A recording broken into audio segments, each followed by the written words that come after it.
Humanity had long since outgrown its humble beginnings. From the dust of Earth to the vastness of space, humans had risen, driven by a relentless pursuit of knowledge and the will to survive. They were explorers, pioneers, and warriors, constantly pushing the boundaries of what was possible. Yet, even with their impressive achievements, they were still unaware of the cosmic forces watching their every move. The Ancient Ones, beings of immense power who had once shaped the very fabric of the universe, had been observing humanity from the shadows. For eons, they had controlled the delicate balance of life and death across countless galaxies, manipulating the rise and fall of civilizations with the subtlety of gods. But now, their time was nearing its end. Their once unfathomable strength had begun to wane, their civilization on the brink of collapse. The Ancient Ones faced the inevitable reality that their rule was no longer sustainable. They needed a successor, someone capable of taking their place and ensuring the survival of the universe. It was then that the Empyrean gamble was conceived, a contest of survival, intellect, and strength to determine which civilization would rise to inherit the mantle of cosmic stewardship. The rules were simple, though the consequences were far from it. Only one race would be chosen to wield the power of the Ancient Ones, and the price of failure would be nothing less than the annihilation of everything. The champions of the game would not only have to face the tests of the Ancient Ones, but also the other contenders, races and species as old as the stars themselves, each with their own claims to the throne of the universe. Some were benevolent, seeking only the preservation of life. Others were cold and calculating, bent on subjugating all they encountered. The stakes were higher than anything humanity had ever faced, and for the first time, the fate of all existence was truly out of their hands. The announcement of the gamble reverberated across the galaxy like a cosmic shockwave. The ancient beings spoke through a series of incomprehensible signals, broadcasts transmitted through the very fabric of space-time itself, announcing their challenge to all who could hear it. The message was clear. The universe would be remade, and humanity would be the key to that transformation, but only if they proved worthy. It was a call to arms, a summons to test the limits of human potential, and humanity responded. The champions chosen to represent humankind were not the typical heroes of myth. They were brilliant minds and hardened souls from all walks of life, people whose skills and determination had already shaped the course of history. Captain Leah Voss, a decorated war hero who had once led a rebellion against an alien empire, was selected for her leadership and combat prowess.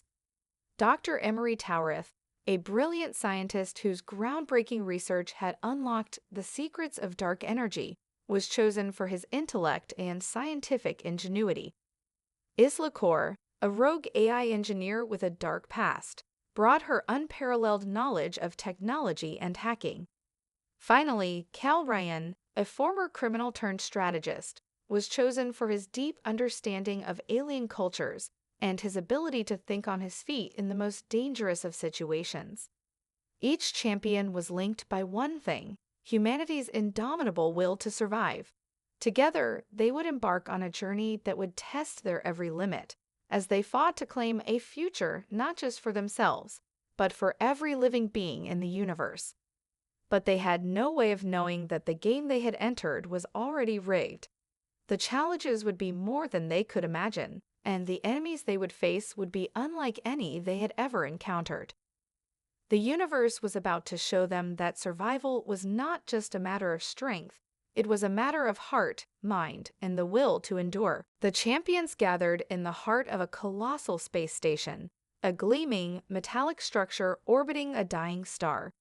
It was the only neutral ground in the galaxy, where representatives from countless species met to exchange knowledge, or, in this case, to prepare for war.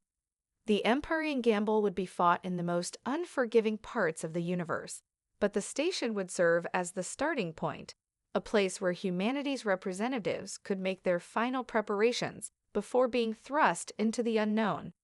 Captain Leah Voss stood at the center of the assembly hall, her eyes hard, her posture commanding. She had seen death countless times during the brutal war she had fought in, but this was different. This was not just a battle for survival, it was a contest for the future of the entire universe. Humanity's place in the cosmos depended on their success, and failure meant oblivion. Standing beside her was Dr. Emery Taurith, his expression distant, absorbed in the schematics of the first challenge projected in front of him. The challenge, as he saw it, was simple in theory: to navigate a deadly nebula, a vast cloud of radiation and unstable star systems. Yet something about the way it was presented set his mind on edge. There was no doubt in his mind that this challenge, like every other they would face, was a puzzle far more complex than it appeared. Isla Cor lingered at the edge of the group, her arms crossed as she studied her teammates with a cool, detached gaze. She had no love for authority, especially the kind that was expected from Voss. Isla had always worked alone, hacking, building, and surviving on her own terms. But this was different. The stakes were too high for her to play the lone wolf. The galaxy's fate hung in the balance. Still, her instincts warned her that things would go awry. They always did. She just hoped she could stay ahead of the curve, no matter the cost. Kelrayan stood silently, scanning the room, his sharp eyes calculating every detail. He was an outsider to the others, a former criminal-turned-strategist, someone who had learned the art of manipulation from the streets of 100 cities. But beneath the hard shell of his past lay an understanding of people, how they thought, how they reacted under pressure. It was that knowledge that had earned him a place among humanity's champions. He wasn't here to make friends, he was here to win. The moment the final preparations were made, a blinding flash of light filled the room, and the next thing they knew, they were no longer on the station. They were in the nebula. The first challenge had begun. The team's ship, a sleek, combat-ready vessel, plunged into the cloud of cosmic gas and radiation. The nebula was a maze of unstable stars, collapsing and reigniting in a chaotic dance of destruction. Radiation storms pulsed through the air like waves, and the very fabric of space seemed to distort, twisting reality itself. It was a place where the laws of physics were warped, and even the bravest of souls could lose themselves to madness. Captain Voss immediately took command, her voice cutting through the tense silence of the ship's cockpit. Taurith analyzed the star patterns. Cor, I need you to hack into the station's navigation system and give us a path through. Kale, I want you to focus on any potential threats. If there's an enemy out there, I need to know about it before it becomes a problem. Each of them had their task, but the nebula wasn't the only danger. As they maneuvered through the chaotic storm of radiation and collapsing stars, something else became apparent. They weren't alone.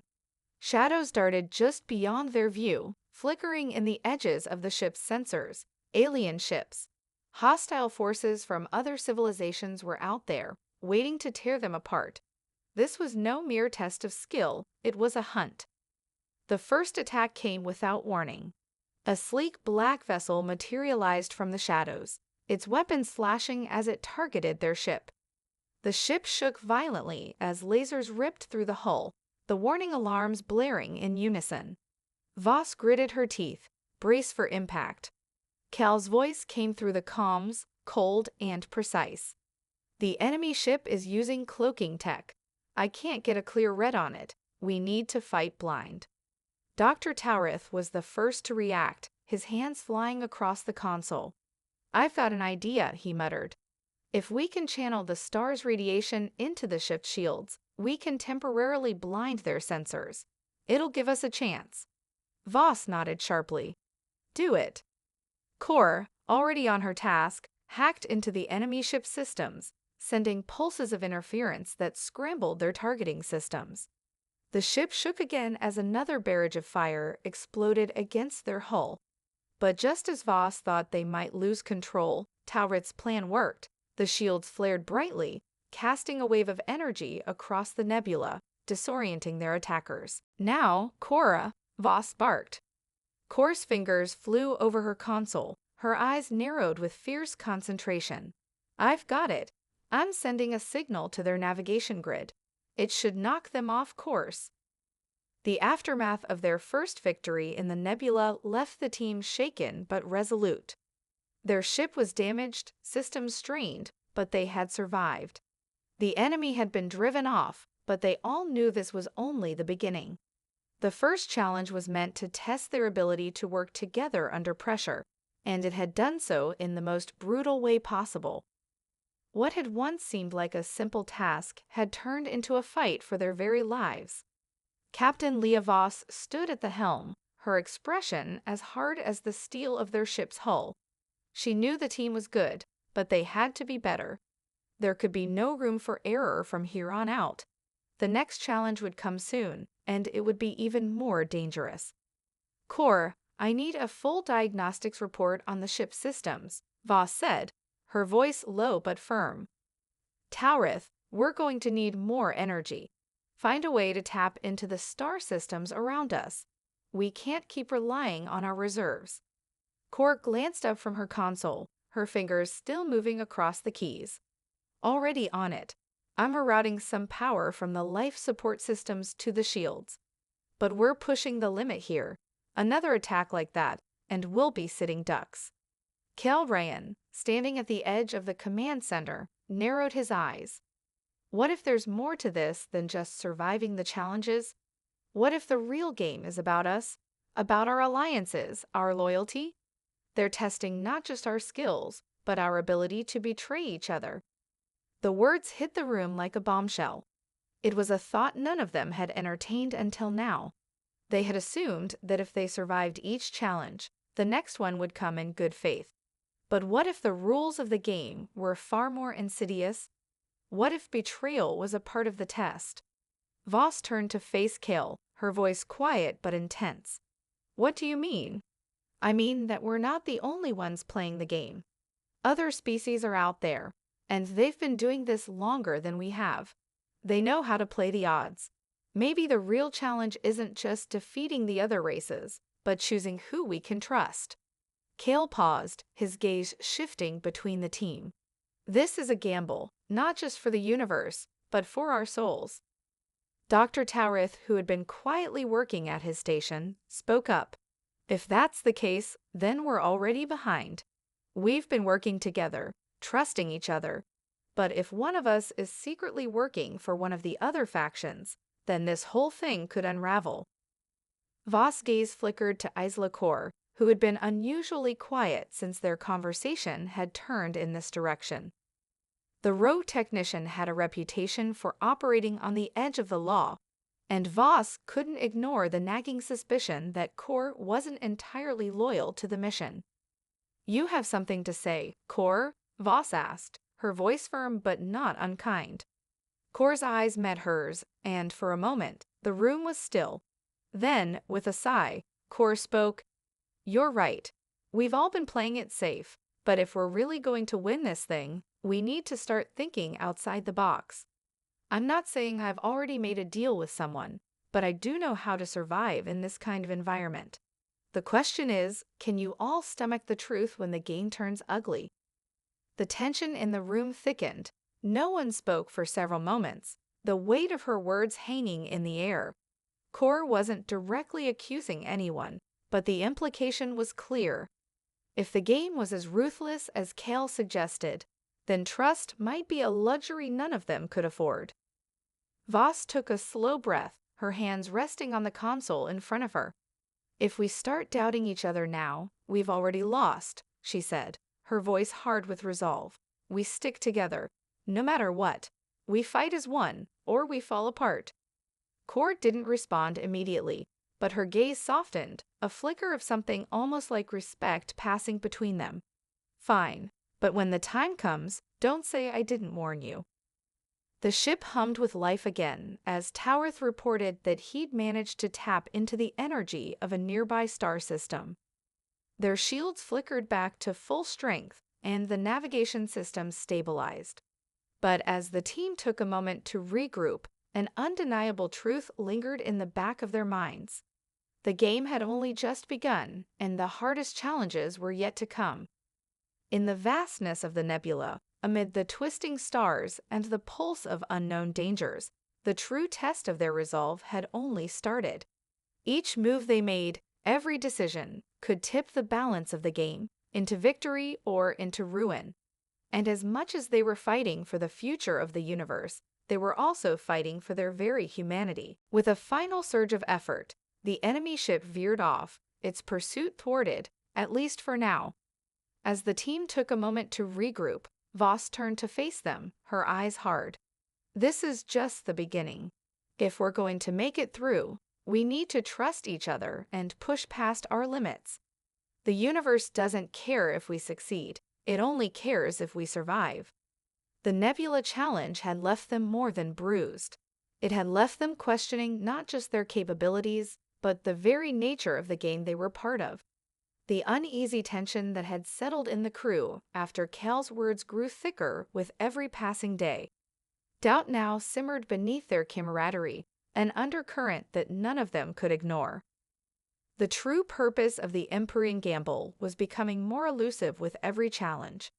They had assumed it was a test of strength, of ingenuity, of survival, but what if it was something deeper? What if the real test wasn't winning, but the choices they made in the process? As if to confirm their worst suspicions, the next trial revealed itself without warning. They were pulled from the depths of the nebula and into a vast artificial space, a labyrinth of ancient, twisting corridors that spanned entire galaxies. The corridors seemed endless, the walls shifting and changing in real time, as though the labyrinth itself were alive. No stars, no galaxies, just cold, mechanical infinity. This place, Dr. Towarth muttered, scanning the environment with his sensor equipment. It's not natural. It feels like we've entered something ancient. This is the work of the ancients. Keep your focus, Voss replied, her voice taut. We don't know what we're dealing with yet. Kor, can you get us any intel on this place? Kor's fingers danced across her console. I'm trying. There's a block in the data streams. Someone, something, doesn't want us to know what's in here. She paused, eyes narrowing. But there's something else. I'm picking up faint life signs, other teams, and I'm getting a strange signal. It's not from the outside, it's internal. Voss stiffened. Internal. I can't be sure, Kor replied, but it's coming from within the structure itself. Something, or someone is monitoring us. They moved cautiously through the labyrinth, their every step echoing through the hollow chambers. But no matter how carefully they advanced, the feeling of being watched never left them. The walls seemed to shift, closing in on them, forcing them down narrow paths. Strange whispers crackled through the comms, barely audible but unmistakable, a language that no one could understand, yet it sounded eerily familiar. Then they arrived at a massive chamber. In its center stood a pedestal, bathed in an unnatural light. The air hummed with energy, and on the pedestal sat an object, an ancient relic that pulsed with power. It was the key to the next trial, or so they thought. Cal moved toward the pedestal, his face unreadable. This is it. This is what we've been waiting for. Voss hesitated, her instincts screaming at her. She'd seen enough in her career to recognize a trap when she saw one. Wait, Cal, this doesn't feel right. We don't know what we're dealing with here. Before Cal could respond, the object on the pedestal flickered, and a voice echoed through the chamber, a voice that chilled them all to the bone. Humanity's champions, it intoned, you are not the first to come. The Empyrean gamble is a game of survival, but not for the faint-hearted. Only those who can deceive and betray will prevail. The ground trembled beneath their feet as the walls shifted again. Suddenly, they were not alone. Figures materialized from the shadows, shadowy versions of themselves, twisted and warped by time. These doppelgangers were not just illusions. They were copies of each champion, but with one horrifying difference. They wore the faces of those who had already failed the gamble, and their eyes gleamed with malevolent knowledge. You have been tested, the voice continued, but this is where the true game begins.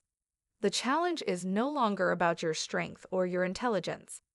The final trial is to choose who will betray whom.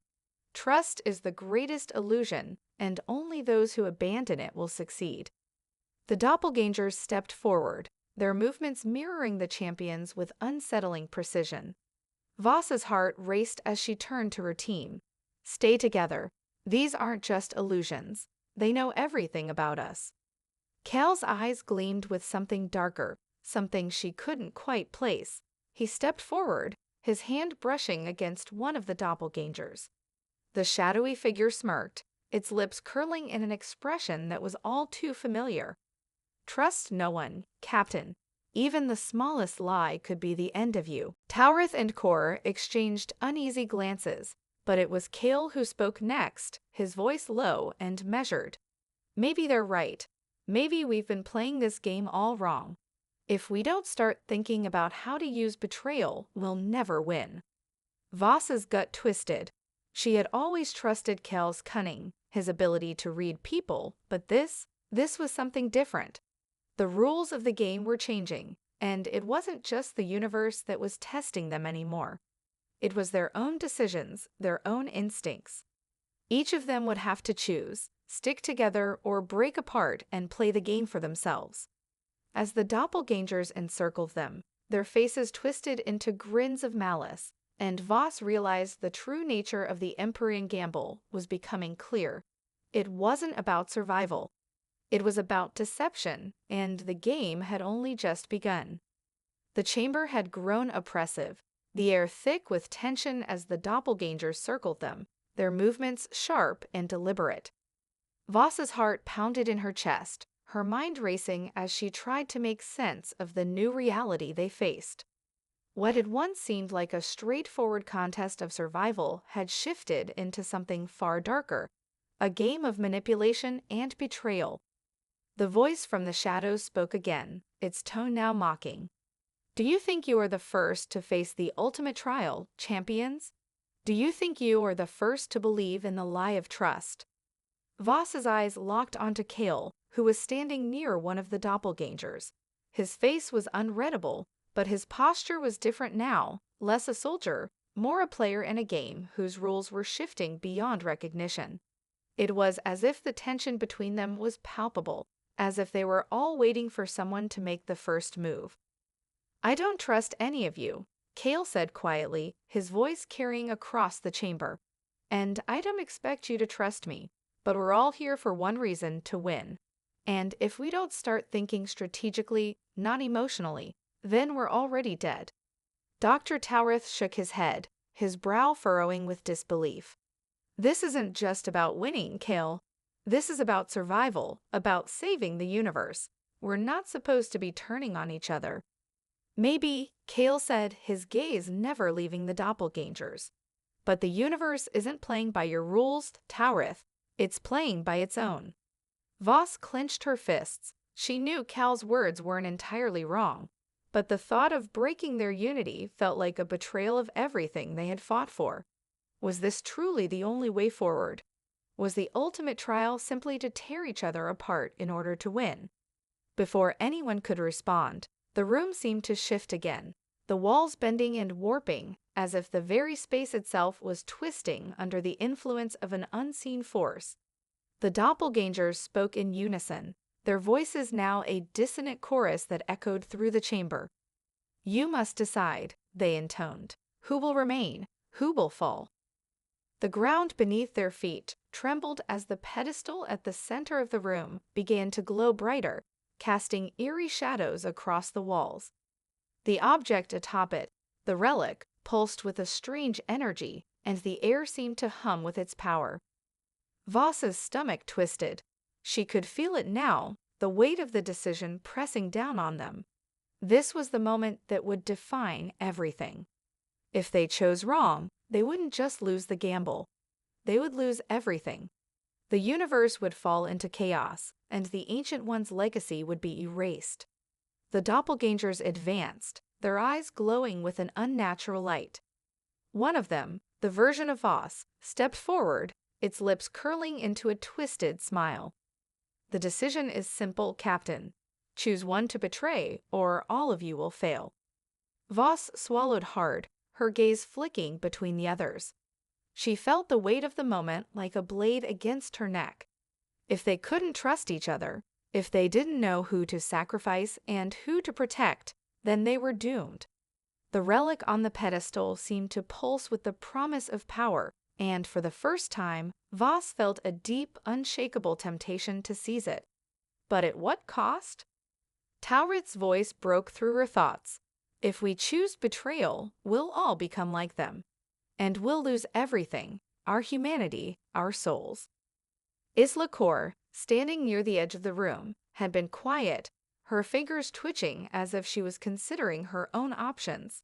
Finally, she spoke, her voice low but resolute. Then we don't betray anyone. We win this by playing the game on our terms. We show them that humanity doesn't need to cheat to succeed. Voss turned to her, feeling a rush of relief. Kor was right. If the game was truly about betraying others, then maybe the only way to win was to hold fast to what they believed in. To show that they were worthy of the universe's stewardship because of their unity, not their willingness to tear each other apart. But as the doppelgangers closed in, the energy from the relic began to pulse violently, shaking the chamber. The walls shimmered, and the air grew thick with the tension of an unspeakable force. Voss could feel the truth in the air. The game was rigged. They would never be allowed to simply win by the rules of honor. Kale turned to face Voss, a calculating look in his eyes. Sometimes, he said slowly, survival isn't about what's right. It's about what works. Voss stared at him, the weight of his words sinking in. As the chamber around them continued to shift, she realized he wasn't wrong. The ultimate trial wasn't about what was moral, it was about who would play the game the best. In that moment, Voss made her choice. She wouldn't betray her team, not yet, but she wouldn't be naive enough to assume the rest of them wouldn't. There would be a time for hard choices, a time when she would have to decide who truly deserved to walk away from the gamble. The relic's energy surged, and the chamber's walls collapsed in on itself. The team was ripped away from the labyrinth, thrown into darkness once again, into a new trial, one that would define whether humanity was worthy of the universe's future. The black void swallowed them whole, and for a moment, Voss couldn't tell if her eyes were open or closed. The chamber, the labyrinth, the relic, they were all gone. There was nothing now but a cold, disorienting darkness that seemed to stretch on forever. Her ears rang with a low hum, the only sound in the vast emptiness. It felt like they were suspended between realities, as though the universe itself had paused to consider whether they would survive. Then, a flash of light. It was not bright, but piercing, like the light of a star on the edge of collapse. The hum of the void grew louder, and the space around them began to twist and warp. The darkness dissolved, revealing a new breathtaking scene. They were no longer inside a mechanical labyrinth or a cold starship. The champions found themselves standing on the edge of a floating platform, suspended above an infinite abyss. The platform was impossibly vast, stretching out in all directions like the surface of a world without horizon. Above them, the sky was a swirling mass of stars, galaxies, and nebulae, an endless cosmic tapestry. In the distance, they could see a massive structure rising, an ethereal city that seemed to pulse with life. Its towers stretched high into the swirling clouds, and its streets glimmered with an energy that was both familiar and alien. This was not a place where mortals should tread. It was a place of gods. A voice, low and rumbling, echoed from the void. It was neither human nor alien, but something far older, something that resonated deep in their souls. "The final trial has begun," the voice intoned. "You have reached the edge of eternity. Before you lies your destiny. Ascend and become the stewards of the universe, or be cast into the void, forgotten as dust." The platform beneath their feet shifted, revealing two pathways. One led to the glowing city, where the promise of power and immortality beckoned. The other stretched out toward the abyss, a yawning chasm that threatened to swallow everything they had ever known. The air crackled with energy as the choice weighed heavily upon them. Voss's breath caught in her throat. She had known it would come to this. The game had always been about this moment, this choice. Not a choice between good and evil, but between survival and surrender. Between ascending to a new era of humanity or allowing everything to fall into ruin. "Which path will you take?" the voice asked, its tone colder now. "Will you embrace the mantle of the gods, or will you remain bound to your mortal limitations?" Captain Voss turned to face her team. Her eyes flicked across each of them. Dr. Taurith, his brow furrowed in contemplation. Kale, his expression unreadable as always, calculating. Isla Kor, tense but steady, her mind always working. She knew they all faced the same temptation, the desire for power, the allure of the unknown. It would be easy to take the path of ascension, to seize the power that was within their grasp. But could they truly control it? Could humanity, their humanity, handle such godlike power? And if they failed, would the universe crumble under the weight of their hubris? "It's a trap," Kale said, his voice cutting through the silence. "A test of our greed. If we choose the city, we're no better than the ancient ones. They believed in their own superiority, and look where it got them." Voss nodded slowly, a quiet fury building within her. The choice before them wasn't about power, it was about wisdom. It was about whether humanity could step beyond its thirst for domination and create something greater than itself. She could see it now, the truth of the final trial. The path to ascension was not through the city, but through their unity, through their decision to remain true to themselves. "Kor," Voss said, her voice steady, "can you override the systems controlling the pathways? We're not taking either of these roads." Kor's fingers flew over her console, and for a moment, the tension in the air was unbearable. "Done," she said finally, her tone calm but resolute. "I've rerouted the energy flow. The paths are closed." The city shimmered and flickered, then vanished into nothingness. The chasm at their feet seemed to collapse inward, closing on itself. The void was gone. They were no longer trapped by the game. They were free. A new voice, softer and less imposing, filled the space around them. "You have passed the final test. Not because you sought power, but because you sought wisdom, because you chose to remain human." The stars overhead began to realign, forming constellations that pulsed with life. In the distance, the great city reappeared, but this time, it was no longer a place of temptation. It was a beacon, a symbol of the future, one that humanity would forge through cooperation, humility, and understanding. The platform beneath their feet began to rise, ascending slowly toward the city. They were no longer players in a game. They were humanity's champions, chosen not to conquer, but to guide the universe into a new era. And as the city drew closer, Voss realized that they had made the right choice. It wasn't about ascension through power. It was about ascension through sacrifice, through choosing to remain true to who they were, human.